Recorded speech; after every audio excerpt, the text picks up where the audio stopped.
Olha só como é o canto do galo de Campina. Tô falando baixinho para não espantar ele. É lindo demais isso, gente.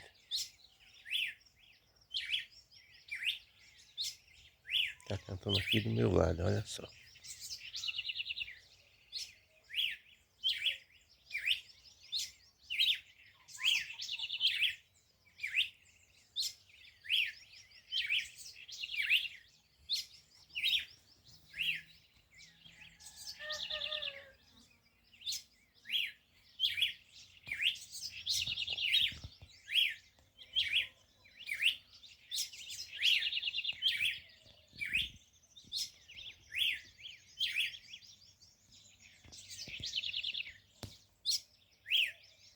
Isso é bonito demais, gente.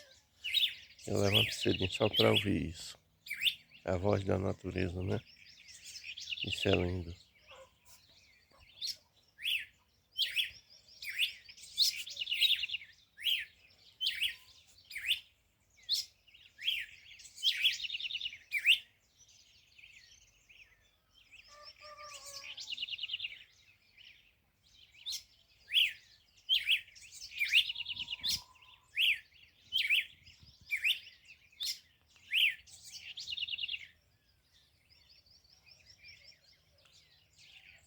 Abraço a todos aí.